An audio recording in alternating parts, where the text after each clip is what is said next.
essa aqui eu achei interessante porque é uma continuação de uma coisa que a gente já falou várias vezes na live. Vou ler ela aqui para vocês e eu trouxe um material extra para vocês darem uma olhada sobre isso, porque eu também não tenho muitas informações que eu vou poder prover para vocês. É meramente informativo, ok? Devin, né? Não é o Mano Devin, é o Devin. Primeiro engenheiro de software de IA é disponibilizado ao público geral. Vocês lembram que a gente falou um tempo atrás? Que eu disse, isso meio que poderia ser possível. Daí algumas pessoas disseram, é mentira. Aí parece que foi mentira, mas mesmo assim a empresa ganhou um investimento milionário, né? Vou colocar aqui do lado o vídeo na edição. O modelo está disponível por meio de uma assinatura mensal de $500, direcionada a equipes de desenvolvedores, a qual inclui acesso ilimitado, integração com Slack e ferramentas como IDE e API. A Cognition, empresa responsável, destaca que a tecnologia pode ser aplicada em diversas áreas. Recomenda seu uso para resolver bugs de front-end e realizar refatorações de código. O Dave também interage de forma automática em comentários de pull requests no GitHub. As informações estão no próprio blog deles. Só que daí quando eu olhei isso, eu pensei imediatamente, ok, eu preciso ver se alguém já testou isso, né? E esse vídeo aqui é de 2 dias atrás. Eu achei muito bom, eu vou recomendar. Vai estar o link no teclas.soberano.tv. Mas esse aqui, Devin Review, né? Is it better AI Coding Agent than Cursor? É melhor que o Cursor, porque daí eu já descobri que tinha essa outra ferramenta. Eu não uso ferramentas de IA para me ajudar no código. Às vezes eu mando uma pergunta em algumas das IAs, tipo ChatGPT ou Black Box ou a Cloud lá sobre programação, e às vezes é mais fácil do que fazer uma busca no Google, mas eu não tenho usado essas ferramentas. E esse vídeo é bem interessante porque ele demonstra como o Devin funciona, faz a pergunta, será que vale a pena $500 por mês? E meio que não, né? Vamos falar sério. Mas, e daí ele demonstra esse cursor, e meio que a diferença entre os dois é que o Devin, ele é meio como se fosse uma pessoa mesmo no teu Slack, assim. Tu tem um chat com ele. E daí ele tem acesso ao GitHub do projeto e tu literalmente manda uma mensagem para ele e diz assim, faz tal coisa. E daí ele também aparece no GitHub, coloca mensagem lá, manda pull request, sugere mudanças, faz reviews das coisas e ele fala contigo no Slack, tá? Então ele meio que tem isso. E daí ele tem várias interfaces que é bem interessante mesmo, que ele fala assim, tipo, um histórico de tudo que ele tá fazendo. Ele vai colocando notas, então é bem parecido com a maneira como eu trabalho, e eu acho que vocês também devem trabalhar mais ou menos desse jeito, que é hoje eu quero fazer tal coisa, daí tu bota uma lista das coisas que tu quer fazer e daí tu vai colocando links e coisas que são pertinentes, ele meio que faz essas notas. E isso é uma coisa bastante interessante na questão dos modelos de linguagem, porque daí essas notas elas meio que servem como a memória do modelo. Sabe que às vezes o pessoal falava, mas esses modelos aí eles não lembram de tudo que aconteceu, e daí eu sempre falo, mas faz eles lembrarem botando um banco de dados onde eles podem guardar tudo que já foi perguntado para eles, né, que é o ChatGPT também tem trabalhado assim, e eles começam a poder desenvolver, né, coisas um pouquinho mais complexas. Então ele faz isso e ele mostra, né, tudo que ele tá fazendo, e tu pode editar essas coisas, ver o que ele tá fazendo, beleza. Só que daí ele demonstra esse cursor aí, que o jeito que ele funciona é como um plugin dentro da tua ideia, então dentro do Visual Studio Code deve ter para os outros, e ele sugere modificações no código, né. Então ele faz a comparação, o vídeo tá bem uns 10 minutinhos ali, é bem bom se vocês tiverem curiosidade disso. Ele mostra e ele diz, tu pode pagar $20 mensais por esse cursor versus 500 do Devin, tipo, meio que foda-se, né? Mas isso, de novo, também chama atenção para um negócio de IA, que o negócio é muito hypado. Então a gente até falou, quando a gente repercutiu o Devin na primeira vez, eu disse assim, isso aqui eu acho que é possível, né? Não tem por que não acreditar que não é verdade, mas, tipo, meio foda-se, né? Tinha várias pessoas que estavam dizendo nunca haverá uma ferramenta assim, o trabalho do programador está seguro. E daí, nas próximas vezes que a gente falou do Devin, que eu acho que foi outras repercussões que teve, era basicamente assim, eles ganharam 2 milhões de investimento sem nenhum demo de verdade, era só um vídeo, e pode ser até que essa coisa não exista, mas como o IA é tão hypado, o pessoal investe mesmo, e agora a empresa está cobrando esses 500, que na realidade meio que faz sentido pelo custo que é tu operar todos esses modelos, todas essas APIs. Eles devem chamar alguma API de alguma dessas empresas que tu paga por requisição, né? E muitas dessas empresas meio que subsidiam o custo para conseguir clientes, né? E eu não sei se o David resolveu, não vou subsidiar, e daí se a pessoa olha o custo de um júnior, e se isso aqui for melhor que um júnior, sabe, vai valer a pena para a empresa contratar isso para todo mundo poder usar essa coisa. Mas ao mesmo tempo, se eles estão usando a API do ChatGPT, se eles estão usando a API de alguma das outras ferramentas, eles já estão sendo subsidiados por essas outras empresas, porque elas cobram mais barato do que é na realidade essas ferramentas, tá? Então, enfim, várias coisas para pensar aqui. Recomendo o vídeo do cara. Trouxe o Cursor.com também, que é essa plataforma. E, enfim, vamos ver como é que isso faz se desenvolver.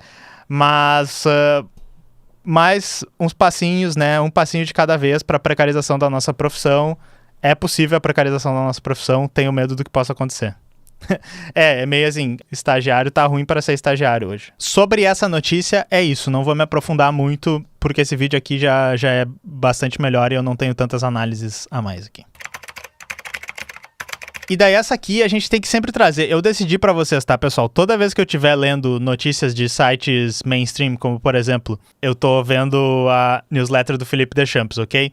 Toda vez que eu vejo notícias sobre segurança, né, na informática, InfoSec, eu tenho que trazer elas. E geralmente elas têm sempre esse mesmo tom aqui. Vejam se vocês já ouviram eu falando sobre isso. Ó. 65% dos funcionários ignoram políticas de segurança cibernética em prol da eficiência. Segundo o estudo com cerca de 14 mil trabalhadores de diversos países, muitos deles consideram os protocolos incômodos e uma barreira à produtividade, como a exigência de senhas complexas, logins frequentes e autenticação multifator. Como resultado, muitos reutilizam e compartilham credenciais, por exemplo. Recomenda-se que empresas invistam em treinamentos para conscientizar os colaboradores sobre a importância da segurança digital. E as informações, eu não trouxe o estudo original, mas antes de eu colocar lá no teclas.soberana.tv, eu vou colocar o estudo original aqui para vocês olharem. Mas enfim, muito rápido. O que eu tô sempre falando aí? Se alguém no chat acertar, você vai aparecer na tela, tá ligado? Mas assim, vou falar o que eu tô sempre falando. O código que existe no mundo real, ele não é o código que é mais seguro, que é mais organizadinho, que é mais bem escrito, que tá até correto, né? Ele é o código que está gerando dinheiro para a empresa. Ele é o código que está movimentando o negócio, gerando mais clientes, né? Fazendo a empresa multiplicar seu capital, né? Às vezes até, né, fazendo a empresa precisar menos dos seus trabalhadores, porque não precisa de tanta gente para manter e escrever aquele código. O que essa notícia está mostrando é a análise que a gente já fez várias vezes. A empresa pode criar políticas de segurança e ela pode tentar fazer os trabalhadores seguirem essas políticas. Quando a gente lê isso aqui, parece que os trabalhadores, eles são vagabundos e daí eles estão assim, porra, eu quero ser eficiente e eu quero me mandar, né? Eu não quero mais ficar aqui trabalhando, eu só quero ir embora, eu quero escrever meu código em 5 minutos, não fazer nada de segurança e ir embora. Mas na prática, o que acontece é que o profissional de TI, ele é precarizado. A gente tem que entender isso da nossa profissão. A gente faz o front, a gente faz o back, a gente faz a segurança, né? Quando muito a empresa tem uma pessoa específica na segurança, mas às vezes a pessoa tem alguém que é de outra equipe, que cuida de outras tarefas e que daí quase no amor vai lá e diz assim, vou fazer uma política de segurança para a empresa. A empresa faz uma palestrinha aqui outra e a empresa diz, por favor, sigam essas coisas. Mas na vida real, quando tá cheio de coisa para fazer, quando tá chegando bug, quando, né, tão pressionando e tá dando problema na vida real, o que acontece é isso, a gente tem que tomar atalhos, a gente não consegue tomar o tempo para estudar e usar as melhores ferramentas, tá com tudo sempre atualizado. Então, tipo, é óbvio. A estrutura toda é sustentada por cuspe e chicletinhos, né? É basicamente isso. Então, essa notícia, ela só ilustra isso. E o que eu acho engraçado é que daí deve sempre essas consultorias, sempre esse pessoal vendedor de curso e tal, eles dizem, pô, empresas já perceberam que a segurança não está funcionando como deveria, de repente conscientizem os seus trabalhadores, falem sobre a importância da segurança digital. Eu trabalho com computação, tá? Acho que eu não sei a importância da segurança digital? Claro que a gente sabe, mas os nossos produtos mesmo assim saem com pouca segurança. Será que é só porque todos os desenvolvedores são vagabundos? Será que é só porque todos os desenvolvedores são burros? Pô, tem uma desconexão aí, é o que a gente está sempre falando, tá? Exatamente, vou pegar aqui a mensagem do Rafael Rodrigues. O código que é executado não é o mais seguro, mas o que faz a empresa ganhar mais dinheiro. CEO da CrowdStrike. O cara quase literalmente falou isso, né? Na cobertura que a gente fez sobre os vídeos da CrowdStrike, a gente sabe que ele já teve o histórico de sair de uma empresa de antivírus, que eu esqueci agora se é a McAfee, eu acho que era a McAfee, mas pode estar errado, eu vou corrigir aqui se tiver errado. E depois a CrowdStrike, e qual era a estratégia dele? Era, não, pô, é muito engessado essas coisas de processo de segurança e tal, nós temos que entregar mais rápido, tem que ir mais rápido, e daí aconteceu o caso da CrowdStrike, né? Inclusive, nem sei se ele perdeu o cargo de CEO, deveria ter perdido o cargo de CEO, porque esses CEOs que ficam fudendo a porra toda, pelo menos eles deveriam ser demitidos, né? A coisa mais humana a se fazer seria demitir esses CEOs. A questão do acúmulo de função é comum demais, principalmente nas pequenas empresas, aquelas empresas familiares. Sim, mas ao mesmo tempo pensa nos layoffs que aconteceram na área por causa de otimização de processos, por causa de automatização que aconteceram em 2022, 2023, 2024, né, após a pandemia. Isso causou uma consolidação de várias funções dentro das mesmas pessoas, mesmo que elas usem ferramentas e tenham automatizações, isso é uma divisão de trabalho que, no limite, está causando situações como essa. E eu acho que isso que é importante da gente pensar. Não é só porque eu faço uma coisa em 5 minutos e porque ela não é a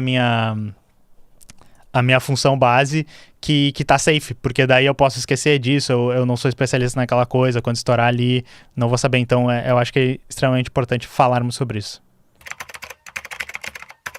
E agora eu tenho mais uma que é engraçada e vai junto com essa. Notícias com porcentagens são muito boas, tá? Olha, 54% dos textos longos no LinkedIn são gerados por IA.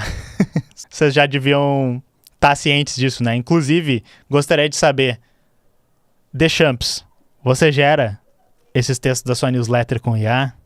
Você vai admitir? Será que você admitirá que gera eles com IA? Não sei, queria saber. Porém, o ChatGPT tem um padrão muito específico de gerar sempre textos em bold, primeiro 2 pontos, tá ligado? E eu fiquei em dúvida.